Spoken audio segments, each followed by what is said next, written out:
Now we are back with Currently in Progress, episode 12. Our guest today is someone that I played semi-pro with. His name is Robert Delgado. Rob tells it how it is, and that is why I like talking to him. So we're going to get into it and see what kind of stories he's got in store for us.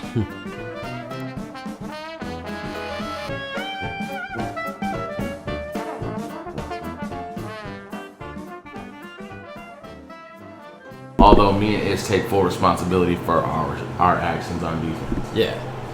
But it's hard for a quarterback where even if you anything you do wrong will be on spotlight. Yeah. So it sucks. So like I said, I understood. I wasn't mad at you. I was like, damn, that's fucked up because we lost our special team coach too. Yeah. I mean, I was like, yeah. No, it was definitely tough. I didn't like the fact that, like, yeah, like you said, everything on the quarterback, like, we fumbled the ball on the 1 yard line due to a long snap. Over your head. And I go grab it and do what I can, and I pretty much just fall on it. But, like, that whole drive is now just, like, anything I did good there is gone from memory. Yeah. And then that was the one drive I probably completed 2 or 3 passes, had 2 or 3 good runs, and got us all the way down there. And I was like, damn, like this was... Like, you have the potential to be a good quarterback. It just takes more than a game or two to mold yourself into a good quarterback. Because there was the pass you threw to Lamont was, like, right on the dot. Like, you stopped, set your feet, actually could see him downfield, and you did what you were supposed to do. Yeah. No, when I can see, it's a whole different... And you're a short quarterback. Yeah. And our line is tall. Our line was huge this year. And they're going to be bigger next year. Really? Yes. Dang. No, I like that throw to Lamont too. After that, I saw him in the back of the end zone, like waving his hands. And when I did that, I ran to the left. I ran opposite of him. And you had to stop, turn. And then I ran back, and I stopped and like turned and threw back to him. And I came back to him on the sideline. I was like, Lamont, how pissed were you when I started running the other way when you were waving your hands? He's like, dude, if you wouldn't have threw to me, I would have came back and killed you. And I was like, dude, when I saw you waving your hands, I was like, okay, I got to come back to him. And because he always, I mean, every wide receiver does it, but they always come back to you. Like, I'm always open. It's like, yes, I know you are, dude. But no, you're not. Yeah, not in my line of sight. What you see and what I see are two totally different things. Yes. I see the safety that's hovering over top of you. Yeah. Or I see the linebacker that's coming at my face. Yeah, that too. Like I said, I understood why. Yeah. I did, at least. Ish understood. Well, me and Ish, we talked about it. We were like, I think the main thing for us is we don't like change. Yeah. So, like, if we have a set way to do things, we don't want stuff to change during the season. We want it to keep going. And Ish, look, our thing with our defense this year, Ish got hurt early, wasn't 100% till damn near the end of the year, and by that time, I'm wearing myself out because there's games where Ish can't play, and you're I'm playing the whole game, and I ain't young no more. Fuck, none of I us are. Young. I'm about to be 33 years old, and a lot of people on the team like, I didn't even know you was that old. Yeah. When I first came to the Stampede, and that's when you played with that cast on your arm. Yeah. And like I didn't know you yet, and I was like, and obviously like you said, you're not the tallest, you're not the biggest out of like these guys. Mm-mm. And I was like, who is this guy playing linebacker? And then the first game was the home game or something. I don't remember. Yeah. And you got like how many picks did you have? I had 2 picks, a forced fumble, 9 or 10 tackles. With a broken cast. And I broke it that morning. And you had it just wrapped up? Yeah. Like actual cast or just wrapped up? Wrapped up. I made my own cast. Dang. I made my own cast. And then you did that? Then I did that. Yeah. And one of them you caught with that hand, With that hand, and I had, like, I switched hands because I caught it with that hand. Yeah. And I was going to stiff arm, and then I was, like, just tucked because I remembered that I had a broken hand. So it's hard to remember that in the game. It was because I was fine. I didn't expect to play as much as I did. Yeah. Because I had promised my mom I wouldn't play that much. I was like, I only do special teams and Herb. And Herb got hurt. Yeah. And then they're like, well, you're in. Yep. I was like, oh, all right. Let's see what happens. And I've not started since. Yeah. That was sweet. That was the first time I was like, damn, like this guy's actually like pretty good.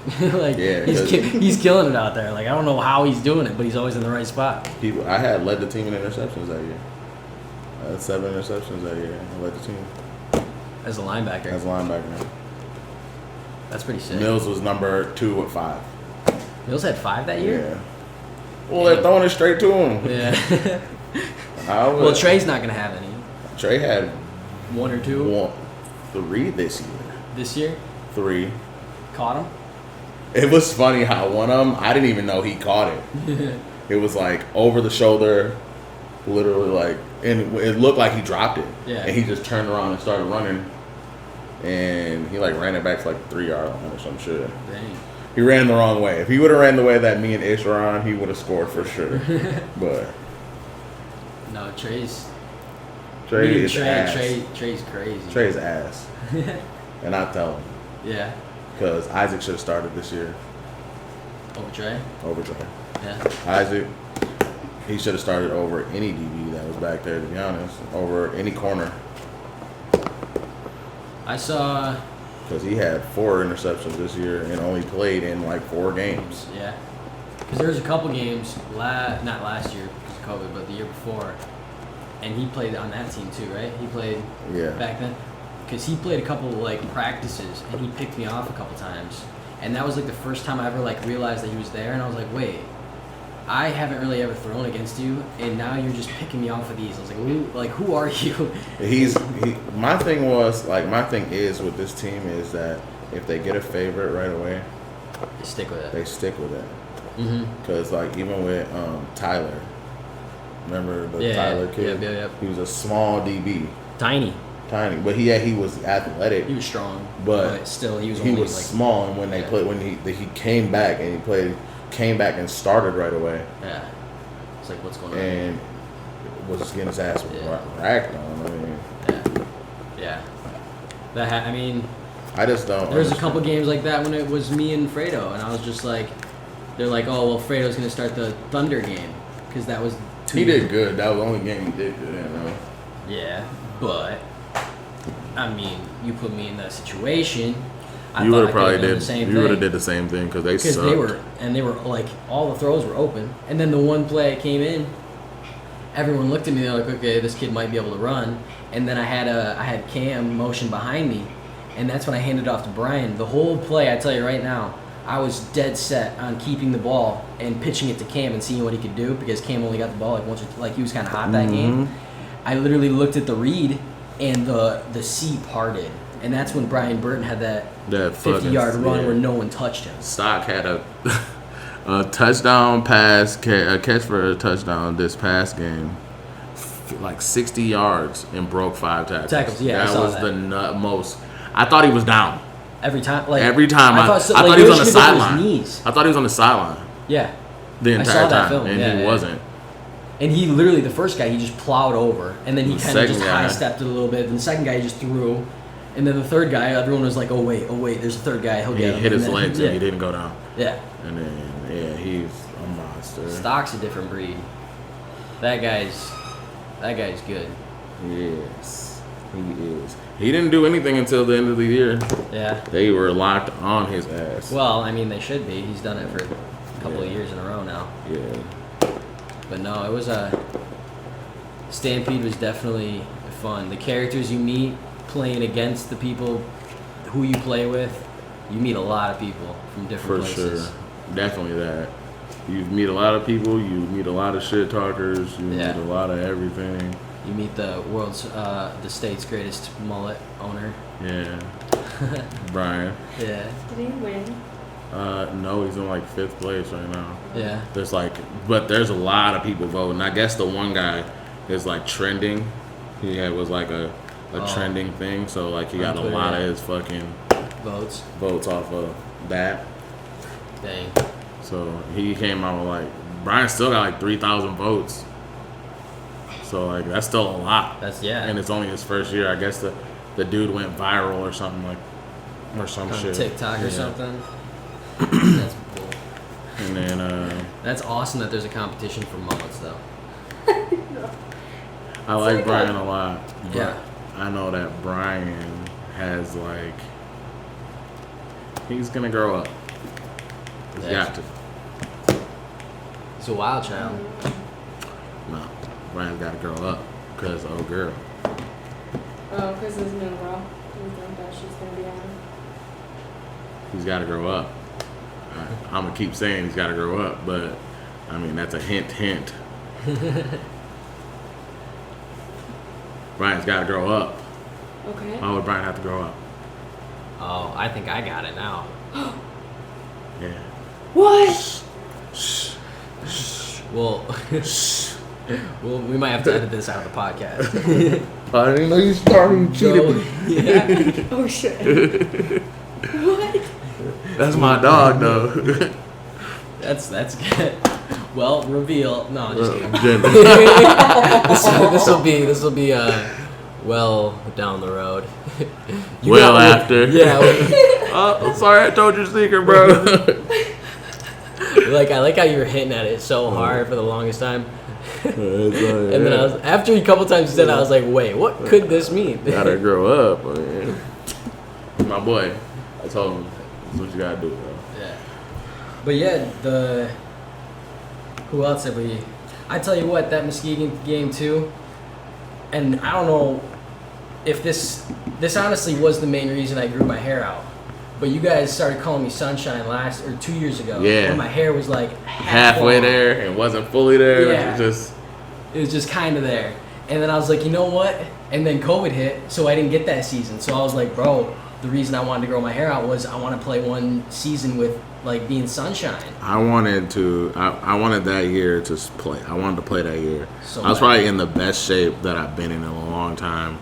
I took it serious I never actually taken football serious until I was since I was in high school. Yeah. And then that was the year. I was like, I went all out, going to work out and shit all the time, and then COVID was like, bang. Yeah. No. Yeah. It was kind of the first time I started actually understanding that COVID was going to cancel it. I was like, my gym routine kind of got threw up. I was like, dang, and because that was the biggest I've ever been. Right before that, I was 200. I was eating, getting ready. I was trying to get big. This year, my knees won't allow me to play if I don't cut weight. Yeah. And I know that I want to play football. Yeah. Because, this whole year, I wasn't healthy. No. This whole year, I was not healthy. Throughout COVID, you mean? Throughout this whole football season. Okay, yeah. So, after every game, I'm literally in so much pain because I leave it all out there. I really do. I'm flying everywhere. I'm in something. Yep. And then, we have players get hurt. Every time somebody get hurt, it makes it a little harder for the linebackers to do something. Mm-hmm. Especially if you're a key contributor to the D line. We lost Brandon. Yep. Landon, he got hurt. For a long time, or just he got hurt at the end of the season. Oh. He going through some things. He just made a bad decision and punched a glass, and literally when he pulled his arm out, he literally cut an artery. He almost killed himself, and it was you live and you learn based off what you do. And we lost him at the end of the season. We got Leon back at the same time, though, so that was a plus. So that was good that we didn't lose him for two. We had a good replacement for him, but that was tough. Yeah. To lose a defensive captain and someone that's been going pretty good all year. For sure. And just getting back to being healthy. Can't wait. Yeah. I kind of was relieved that the season was over. Kind of. For sure. Yeah, I wanted to play in the championship game. I wouldn't have been able to play this week. Body just would have been shot. I'm hurt right now. Yeah. So I knew I would have tried to play. I would have gotten in trouble. I'm sure she would have been pissed off. My mom would have been pissed off. Because literally at that game, I felt like I broke my leg. Yeah. And I tried to tape my shit all the way up to damn near past my shin. Because that's how high it went up my thing. And damn. I guess when you played good, people try to actually take you out of games. So yeah, I can't. It's kind of crazy to think like over all the years that I've played football and you've played football. Has it ever crossed your mind to actually hurt someone? I just between the whistles, I will hit you as hard as I possibly can. Yeah, as hard as I can between the whistles, but I'm not trying to hurt you. Yeah, I know you got a life point? after the fact. Yeah. But like some of these players that you play against, they are literally out for blood and out for really trying to hurt you. And I don't understand. Yeah, we will hit a player as hard as we can, but at the end of the day, I'm not trying to break your leg. No. I'm not trying to play dirty. Yeah. I play straight up. Yeah. I think that the Stampede is probably one of the cleanest teams in the semi-pro league. Yeah. That we're clean. Yeah, we talk shit, but we're not actually looking to hurt you. Yeah. Between the whistles. We're not doing all the extra shit. But I'll tell you what, we don't do DBs on our team do a pretty good job of never really leading with their head or anything. I've never seen us do that. I've seen a lot of other teams do that. Yeah. But I've never seen us get a dirty hit on a wide receiver. No, why? Yeah. It just doesn't make sense to do that type of stuff either. We know that you probably work for a living. Yeah. And this is you having fun. Yep. We ask people not to cut block. Yeah. And cut block is a total different thing than tackling at the legs. And people be like, "Well, you just dove right at my legs." I don't dive at your legs, but there will be people that will dive at your legs because you're bigger than them. Yeah. That's what they have to do. Yeah. To cut blocking, chop blocking, as a offensive lineman. Yeah. That can get dangerous. Yeah. For sure. You're 350. Yeah. Diving at somebody's legs. Yeah. You think that it would be. Yeah. Yeah. That shouldn't be happening. That's why we agree at the coin flip. Bro, we're not gonna be cut blocking. All right. We're not gonna do the cheap shit. No, but yeah, I don't know. You learn a lot. I learned a lot playing there. Obviously the game speed is crazy in comparison to obviously just the only other high school, yeah, PE and everything else. Because you got athletes. You got people legit athletes. Yeah, people that literally have played college football and been good. Not just the average background, player. not just the backups. Because Stock was good, wasn't Stock All-American for D2? Yeah. Mm-hmm. Yeah. So we got a wide receiver that's D2 All-American, and you could tell that he was that for sure. You got a couple players that literally are in the league now. I think one of the players he plays for,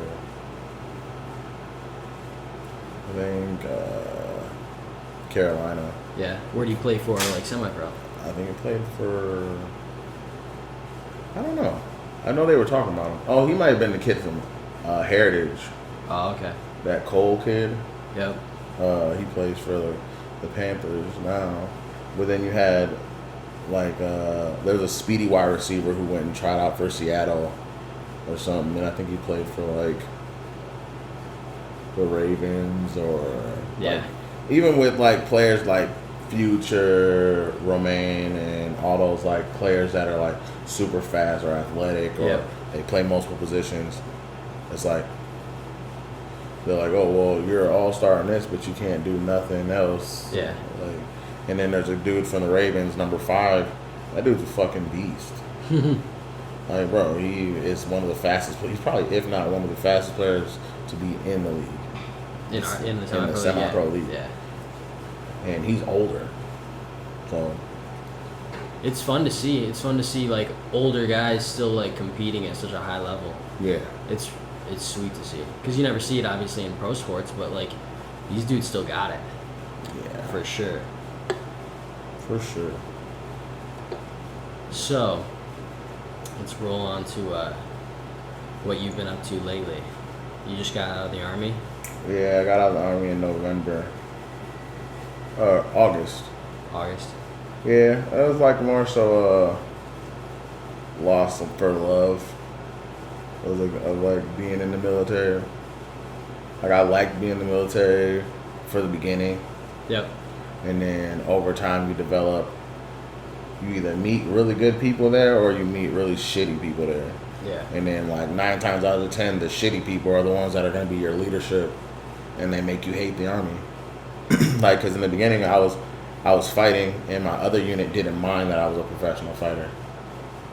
And then when I got to this unit, they always made a big deal over me going to fight, where I'm going to make $3,000 over making $600 for a weekend.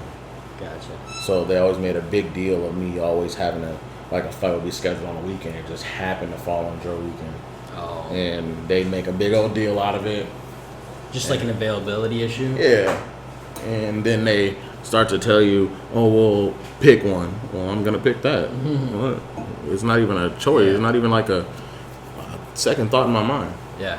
So you felt like what kind of fighting do you do? I did MMA fighting for 9 years. 9 years. Yeah. That's crazy. I was. What's your record? 24-0 overall of the fighting that I did. Damn, bro. So I didn't know that. Yeah. That's kind of sick. I was good. I was not as committed as I should have been to fighting, really, because I always told myself I was the laziest undefeated fighter in Michigan. Yeah. I would say the laziest, because all I would do is cut weight when I was ready to cut weight, or they'd be like, "Oh, you got to fight in like 3 weeks." Then I'd start taking it serious and be like, "Oh, okay, well, got to do this, and that." And I fought at 185 pounds. Yeah. So it's like, how long ago was this? My last fight was 4 years ago. 4 years and you were ago. still getting to 185? Mm-hmm. Damn, bro. Yep. You cut down. You can lean. Because I mean that's as big as me. Yeah. I'm 184. But I also walked around at like 220. That's what I'm saying. You had to cut. Yeah. But most professional fighters are walking around at 220. Yeah. Like middleweights are walking around at 220. Heavyweights are walking around at like 245, 250, cutting down to 205. And that was just one of those things I was like, all right, cool. I guess I can't get in trouble for beating somebody up in a ring, so why not? Yeah. What do you think made you so good at it? The military or other things, or me holding myself accountable that I can't blame someone else for me losing. So even though you call yourself the laziest undefeated. Yeah. And then so like I did this only because like I said, I played like team sports forever. Yeah. And then you go like, oh well, I can't blame this dude because it was his fault we lost. Yeah. Or I can blame this person because it's his fault. But now in MMA, it's yourself. You can't blame nobody else. You put in the work. But I think my athletic ability was the key contributor to me being undefeated. Yeah. It's because as big as I am, I'm faster than I look. Yeah. I don't have the beach body type thing. I don't got a six pack. Even when I'm small, I don't got a six pack. Yeah. I just am skilled, and then I learn on the fly pretty quick. So you can adapt. Just like I said. What kind of MMA fighter would you consider yourself? Like you stand up, get. I'm a well-rounded. I was a well-rounded individual, but I was an All-American wrestler. Oh, okay. And I only wrestled 1 year. This your senior year, or it was my junior year? Junior year. And I cracked my sternum my junior year, and I was like, I'm never wrestling again. I'll never wrestle again. But I broke my rib into my sternum, and I was like, I'm never wrestling again. And then. But you took up MMA. Yeah, it was weird. I literally saw a dude at like a convenience store, and he's like, what you doing, bro? I'm like, chilling or whatever. He said, well, you want to try this MMA thing? And I was like, well, sure, why not? And then went over there, practiced with him for a little bit, got to know who my coach was. He's been my coach since. Really good dude. He literally, I was one of his best men in his wedding. He's really cool. And like I met him in 2009, and he was like a super cool dude. And then he was like a little Asian dude. Probably standing like 5'2". Yeah. But straight monster. And he held me probably to the highest standard I've ever been handed to. I won 7 or 8 titles under him. And that's that. That was that for MMA. Like I literally, that was it. And then like I started picking up football back up like 3 years ago. Yeah. Yeah. And that's what it picked up right after you pretty much kind of stopped MMA. Yep. So that was your next activity. I was tired of like scheduling fights and people backing out. Yeah. Just the logistics of it. Getting pretty old. It was getting old. Yeah. It was killing my body to keep doing something that. Why keep working hard to do something and you don't get to pay? You don't get the pay, or you don't get the fight. You don't get the fight. Yeah. And I don't mind getting paid to just cut weight, but I want to fight. I want to fight. Yeah. So I fought in Vegas. I fought all around. Yeah. All around the country? Yeah. Dang.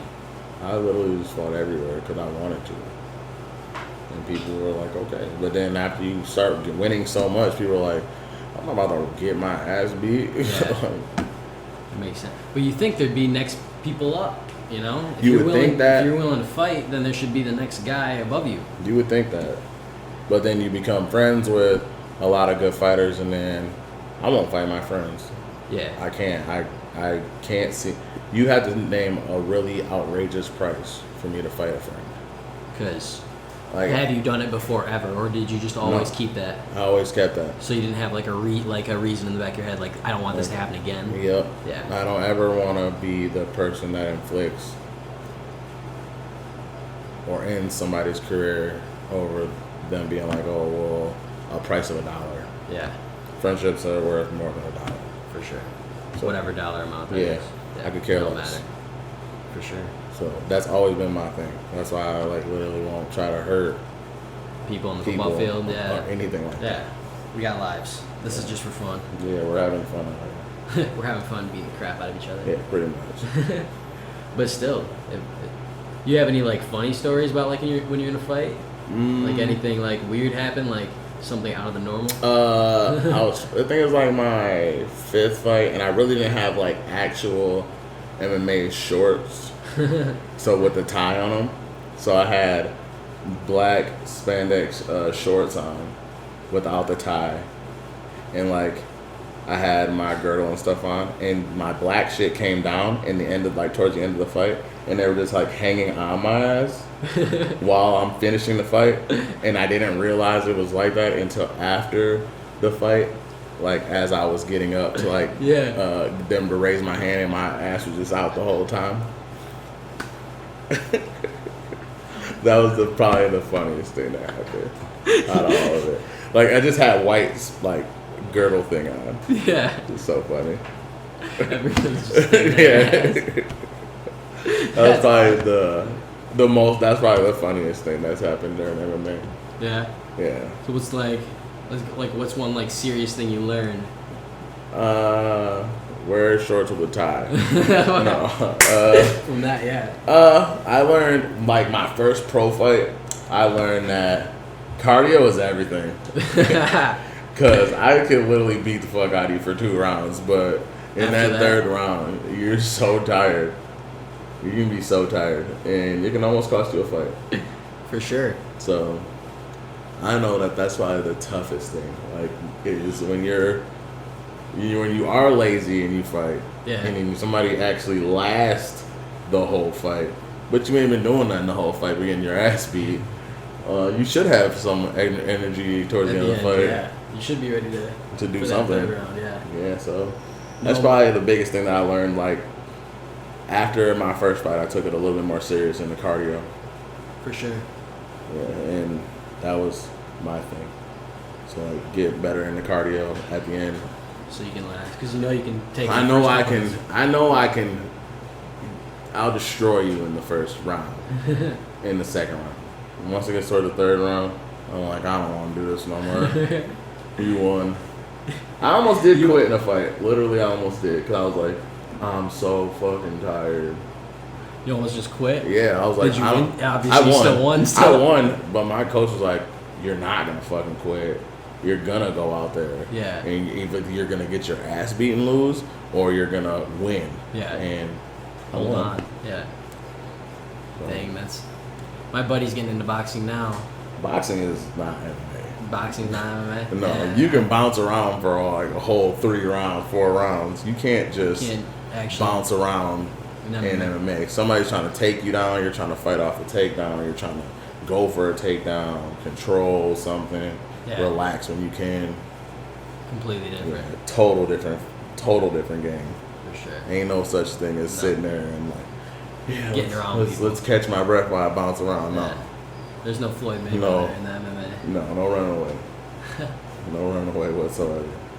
That's awesome. I never knew that you were in the MMA. Yeah. My dad told me, and obviously that was when you guys were here, and I just never talked to you about it at football or anything because we were focused on that. But yeah, I never knew that. That's a pretty legit thing. The 24 and 0. Mm-hmm. That's sweet. So like, let's get back to the Army a little bit. And you were an infantryman, right? Yeah. So like, what was that experience like? Like, how did that come about? Why did you even go to the Army? I joined the Army because I had a kid when I was 19 years. Second kid at 19. Second kid at 19? Yeah. And I was like, well, where can I make money and still be able to be a dad? The Army. For now. And then when you join the Army, because they feed you bullshit and tell you, yeah, you'll be able to go home and see your family and shit. And psych. I missed so many birthdays, holidays. I think the only holiday I really didn't miss was Christmas. But I missed every other holiday. Damn. For my whole military career till the end. When I was like, I ain't going. Good. I was like, I'm not going. I'm going to go be here. I'm going to get in. I've gotten in trouble for booking a vacation with my kids and requesting the time off because 3 of my kids are born in October and we just did one like big thing. Yep. She told me no and I just stopped going. Like, you don't care about me. They preach family first in the military and it's not true. Yeah. When you want to spend time with your family, it's not true. Denied. Not true. So like, that made me join the military was the fact that there's a consistent paycheck and I get paid the 1st and the 15th of every month. Yeah. And you start off the Army, you want to be this great grand soldier, you want to be the best of the best and yada yada yada, and then you get fucked over once or twice and you're like, why would I do this for you if you won't do this just for me? Yeah. That's me personally. I mean, it's a business. It is a business. It's a business of you fighting for some shit that has nothing to do with you. Mm-hmm. And then you have to make sure you go home at all times, deployed. And it's just a matter of like, what makes your life more important than the next person's? Yeah. Like when you join the Army and you go through all the military training, they tear you down to build you back up. Yeah. And like in basic training, they're like, oh, you think you're from the hood, and me being the smart ass that I am, like, I'm from fucking Bay City. Yeah. There ain't even a fucking hood there. And gets you in more trouble. Yep. Of course. Because you're talking shit now. And it's like that type of stuff.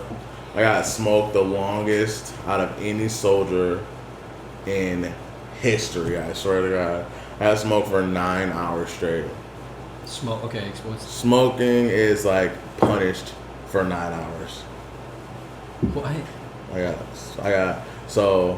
got into a fight at basic training and I got smoked for 9 hours.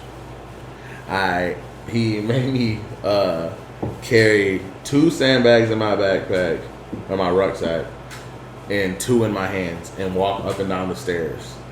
For 9 hours? For 9 hours. So it started before breakfast chow. And then like I put the bags down to go eat chow. Yeah. And then I thought I was done. And then I had to go pick them back up. And do it for 9 more. Nope. Go all the way to lunch. Thought I was done when I got out of lunch.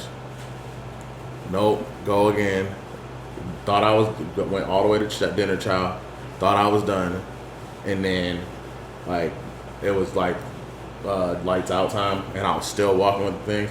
And the other 2 dudes that were getting smoked with me had quit at like lunchtime, just didn't pick them back up, and it was like whatever. And like I earned a respect factor with my drill sergeants and stuff because you kept going. I wouldn't stop. I was like, until it was like 10 o'clock at night. I started at 4 in the morning till 10 at night or some shit like that. Yeah. And literally at the end of the night, I was like, my hands were all cut up and stuff because I'm holding these bags in my hand. And I was like, I just threw the fucking sandbags in the middle of the fucking barracks. I was like, I'm done. I'm not doing this shit no fucking more. I'm done. But you lasted all I lasted a long fucking time before it happened. Yeah. And he was like, pick that shit back. I'm like, fuck you. Blah, blah, blah. I'm not doing this shit no more. I was like, you could send me the fuck home. Mm-hmm. And he didn't say anything. He didn't say, after this, well, because he was trying to break me because I was like, all right, I'm not a bitch. So, he literally smoked me all this time, and he ended up being the coolest drill sergeant of all of them. Really? But yeah, drill sergeant Garrison. I don't remember any of my other drill sergeants, but drill sergeant Garrison, one of the coolest drill sergeants, because like at the time, the mother of my kids, Kirsten, was pregnant with Roston, and he knew this because I told him. And then, like, around the time that she was getting ready to have him, I was still at basic training. Yeah. So I wasn't there when Roston was born. I was at the Army still. Gotcha. And they were like, if you leave, you're going to have to restart. So I just waited, and I met my son, like, a month after he was born. Dang. So, like, he let me call home, like, every day. Yeah. Or even if he'll let me use his phone. Like, everybody was like, you got special treatment. I was like, I also have a kid being born in, like, a couple days. Yeah, so, it's kind of a big deal. Yeah, and then, like, I called home. She's like, I'm going into labor. And then I was like, I'll call you back in a minute. And then I called back, and Roston was here. Dang. Yeah. So, that... And that's why you'll always remember that guy. That's why I always remember that guy, because he's cool as hell. Yeah.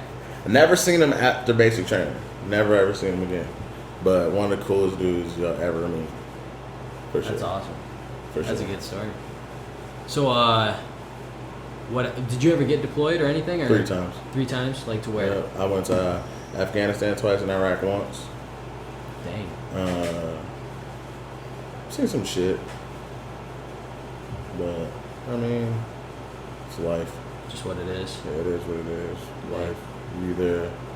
You're gonna go home or you're not gonna go home. Those are your 2 fucking options. And you gotta make shit. And it's make on shit you. happen. Yeah.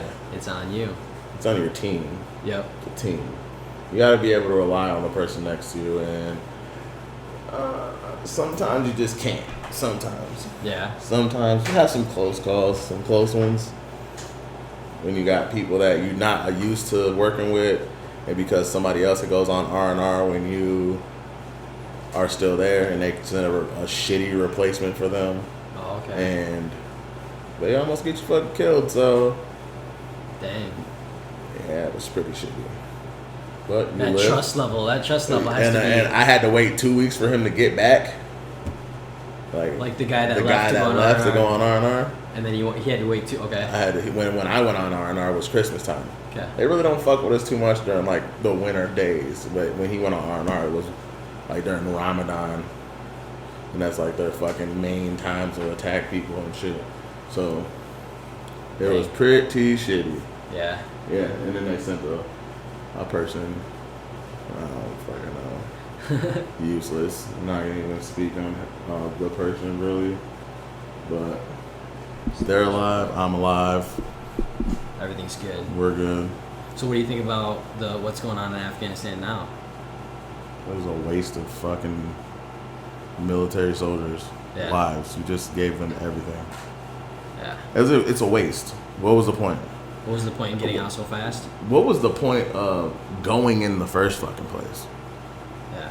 When you ask me, personally, I'm not in the Army anymore, so I don't fucking have to accommodate anything they do anymore.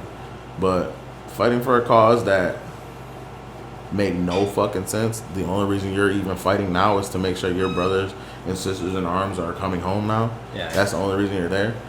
Like, when have we ever left a country? Yeah. Just picked up and left. That fast, yeah. Never. Yeah. For what? And then what? We train all these fucking people to try to protect our own country, and then us, America, don't mind their fucking business. Mm-hmm. So we ain't never left the country. We ain't never left Germany. We never left Japan. We never left Korea. We never left anywhere we've ever had a war. Yeah. We're still there. Yeah. We ain't gonna leave. Only place we left, and we ain't even out of there yet. Yeah, we're still there. Yeah, we're just in a different part. That's probably tactically more efficient for something that comes down the road. If anything else was to happen, a bigger war. I always put two and two together. Like all these fucking wars we've been in are around one country. That the only threats we have of them are two countries that we're actually threatened by. Yeah. China and Russia. We're only threatened by them. They're the biggest countries. Yep.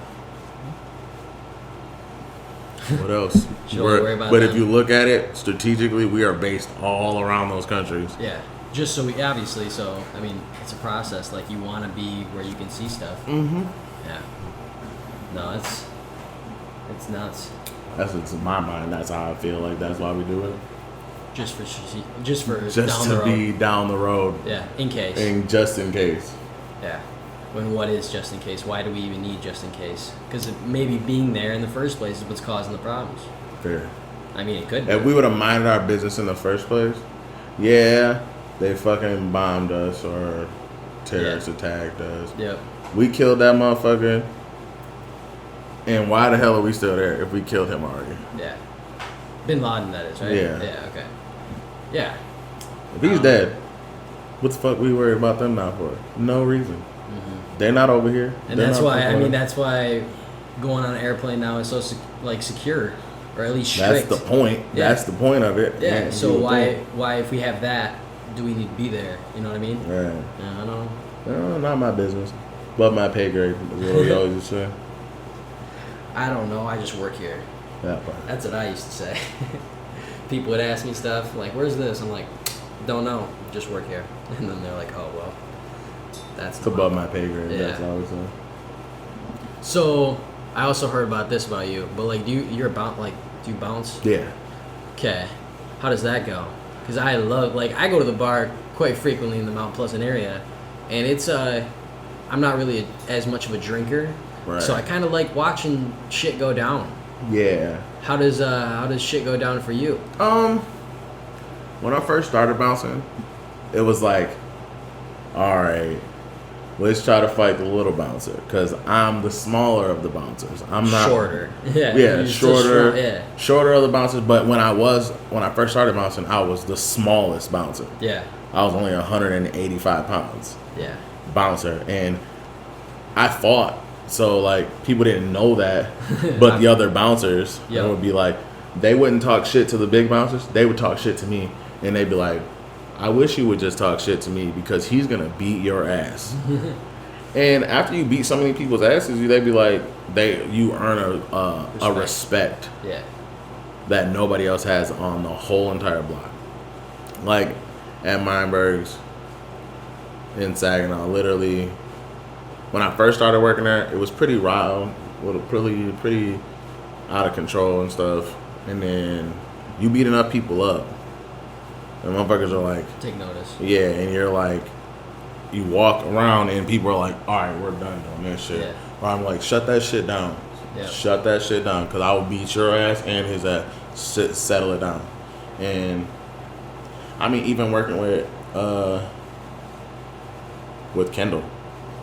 Like, even working with her, like, you see a lot of shit that people are like, when you're working with, like, your bartender, your friends are bartenders, and they're all females, and motherfuckers get mad at them over making a drink not how they wanted it, or something in them. Ease the tension, obviously. Yeah, or them throwing shit at or bartenders and waitresses, or just being ignorant for no reason. Being drunk. Yeah. And, like I said, you earn a respect through doing your job. Yeah. So like I said, you beat enough people up. It works. So like, here's another like, do you you can't throw punches, can you? Who? You. Oh. As a bouncer. I will do what the fuck I want to do. You will do what you need to do. Yeah. Okay, fair. I will. Just because that's what I've heard from other bouncers. You hear that? Hear that, but you don't. Okay, so if you're gonna get into a fight with somebody, you don't overdo it. Yeah. Okay. That's what a lot of other bouncers do. They overdo it. Fair. So I'm not gonna punch you in the face, knock you out, or some shit, and then continue to beat the fuck out of you. Yeah. No. But if I my thing is, you're good. my thing is, neutralize the situation as fast as possible. So what can I do to stop you from doing whatever you're doing in the fastest way possible? And if it comes down to me punching you in the face and you settling down right after, because either I done punched you in the face and I done wrapped you up really fast and put you in this position you don't want to be in, or you're sleeping. Talk people. I've always taught people how to stuff. Yeah. I learned over the years that sometimes it's easier to talk to people, but some people just don't get the talking aspect. Yeah. They'll hear you talking and then they'll be like, "Oh well, why do you think that you're this bad of a person, or you think that you can just come up here and tell me what to do?" Yeah. A lot of adults are like that though. Like they think they have the privilege. to say what you want to say. Yeah. Like, people will be like, well, if you weren't working, I'd beat your ass. Well, you found the right bouncer today. I ain't going to call the cops on you. I don't care. We will handle this mano a mano, man to man. It's just how it goes. It's just a matter of that. Yeah. And then by then they're like, fuck, he's for real. Yeah. So now I'm out. Yeah. Yeah. So I don't know. Bouncing is fun. When you are a good bouncer, you get paid a good amount of money, and I make a good amount of money bouncing. So that's good. I mean, it's a business. You got to do what you got to do. Yeah. Yeah. Like what? Like, have there not even fighting situations, but just weird situations that you've had to break up, or like? Because there's always some weird stuff. There's always weird shit. I got one story that I could tell you. There's always weird stuff you see. Yeah. Just something that it's like, dude, I don't know what I just went through, but that just happened.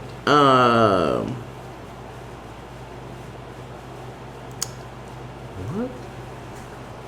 I don't even know. Even know. Because, like, there's some fucked up stories that, like, will fuck people's careers up. I was even to tell the story. Yeah, don't do that. Yeah, those stories are fucked up. Like, people thinking they're above the law. Yeah. Type shit. So then they're like, okay. And, like, I walk into, like, a bathroom and, like, they're doing coke or some shit. Mm-hmm. And I'm like, you're disgusting, first off. This is a bathroom. This is not a very clean place. This is not a very cleanly place. Yeah. But I've seen some people do some shit that can pretty much ruin their careers. Yeah. Yeah. That's crazy. I'll pause this one. But no, this is like one of the weird story that I have at the bar, and I'll show you the snap later. But have you ever seen like a water moccasin bug? Yeah. Like the big ones? Like yeah. So we caught one of those in the middle of the patio at the bar in Mount Pleasant. Right. I don't know how it was there, but we caught it with a cup. So we put it in a cup, we put it on the bar. We're like one of the few, like, we're like 3 or 4 guys, like buddies, and we're there before kind of like everyone. This group of like 12 girls rolls up. They like come in, and we're like, we got a proposition for you. $100 to whoever eats this bug. And like, it's, oh, dude. One of the drunk girls literally comes right up to the bug, and she's like, oh my God, I'll do it.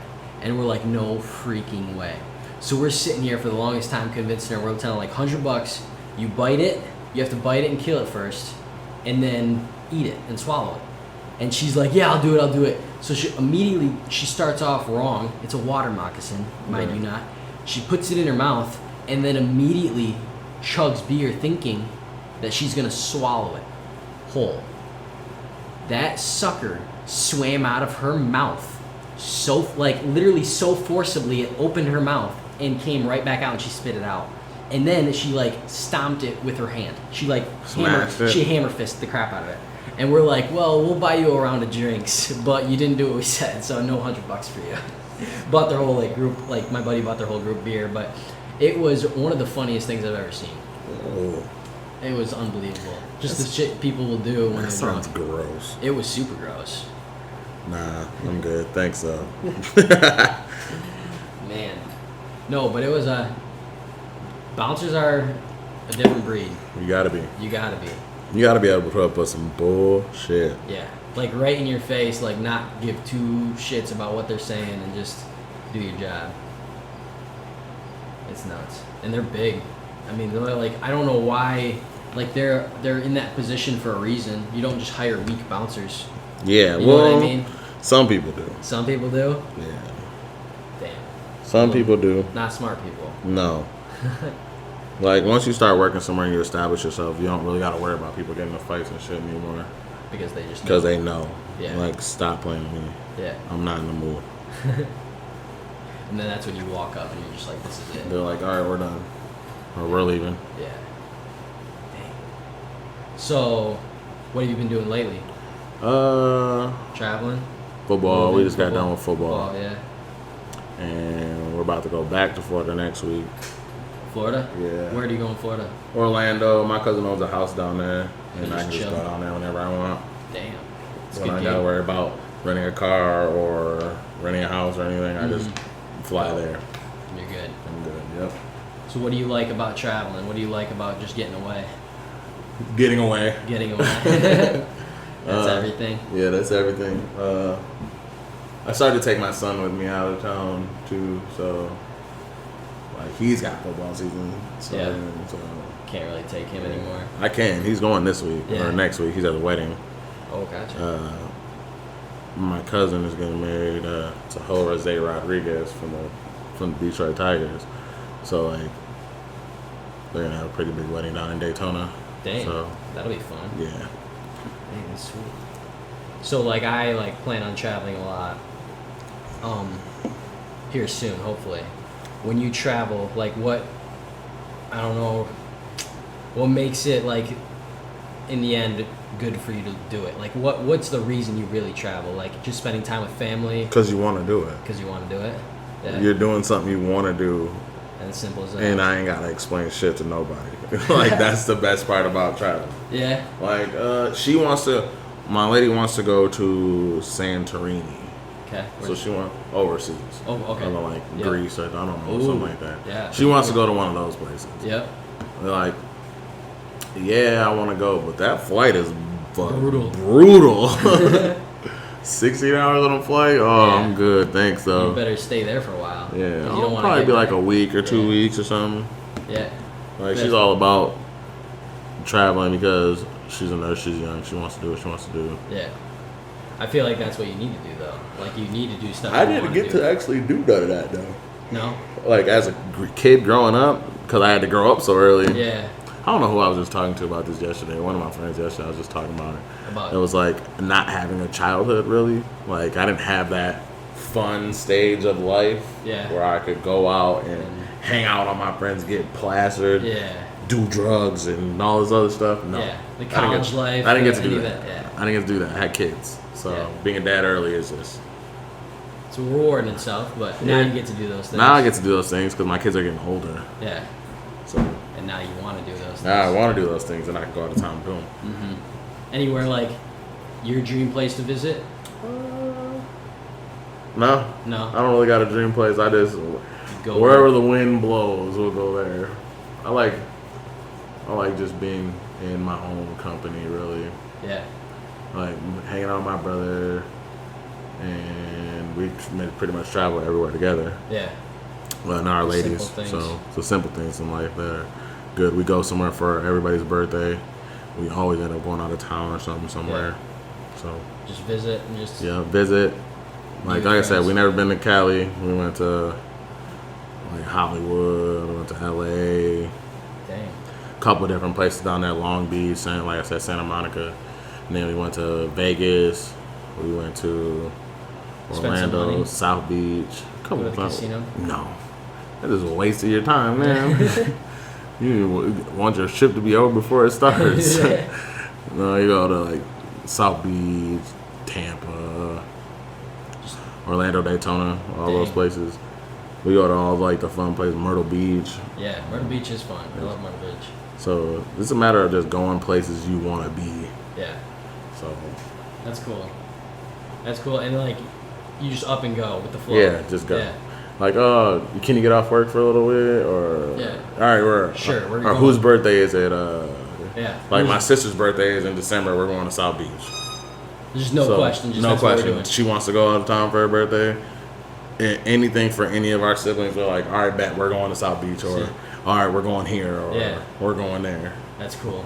That's the family, like connection. Because my family is old. My siblings are getting old enough to do things. My youngest sibling's about to turn 21. Okay. So now they can. So now she can go. Yeah. Like it's a matter of all right, we're out. Let's start saving money now. We're going in a couple months. Yep. And our birthdays are 2 weeks apart, so we're out. Yeah. I'm in for sure. Yeah, we're in. That's cool though. That's good to have that kind of relationship with people that you can just up and go and have to spend that time with and do. That's sweet. Can't wait for this water to get back. So you take your dad's house over. Dude, do it. Put a boat down there because he won't buy. I don't know if he'll buy another one. Dude, I tell you what, going to Pontoon Alley, being on this lake as a kid, dude, that was my life. It was freaking awesome. Almost done. Yeah.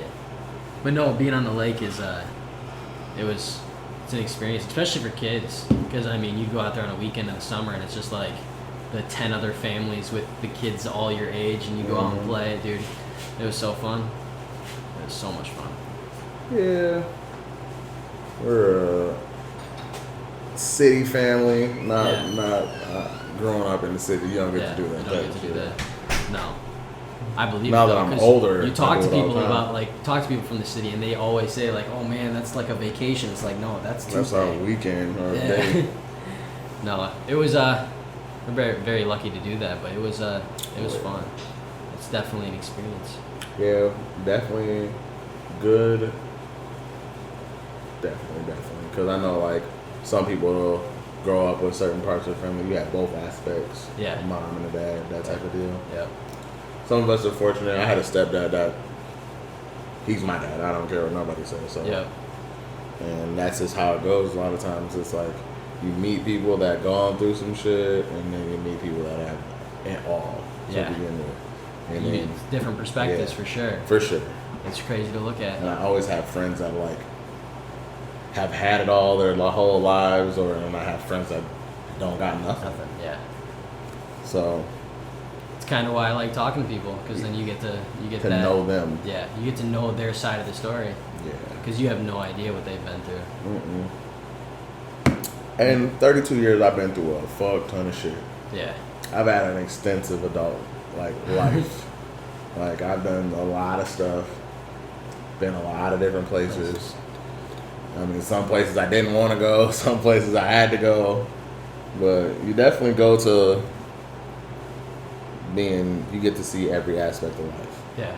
And especially being in the Army and stuff, you get to see every aspect of life because you get to see people that come from different countries. You meet different people from all over the world, like Filipinos and like all that people from Guam and there's a bunch of different lives, cultures, everything. Yeah, and adapting to it and just understanding that it's out there. There's so much more out there. to your life than what you see. Yeah. We have it so good here. Mm-hmm. I call Afghanistan the asshole of the earth. Like when God created this earth, He didn't give a fuck about that place. Dang. It's so shitty. It's that bad. Like you see third world country, and you're like, people are bitching that they don't have water for a day, or they don't have nothing. Yeah. Like what? I've seen some crazy stuff. Like I can share that, but like kids doing like what kids play in, and like old Cold War weapons and stuff. Like some of our bases are right outside of where the Cold War is, and like the Russian War and all that stuff, or had happened. Like minefields, kids playing in them, just like what? Like that was probably like how does that happen? I don't even know how long this happened, but I did see some shit like kids playing in it, and they hit one, and yeah, dang, shit like that'll fuck you up. For sure, that's nuts. Just, actually seeing it happen. Seeing it and saying is saying it right now is totally different than seeing it happen. Yeah. Like what? Like that just happened. Yes, and it's crazy. That shit is nuts. I've seen some crazy shit. Damn. Well, we'll end it on that note before we get into some crazy shit. Yeah. But no, it was cool talking to you, man. This was freaking fun. For sure. I'm glad you did it. For sure. This podcast would be dope.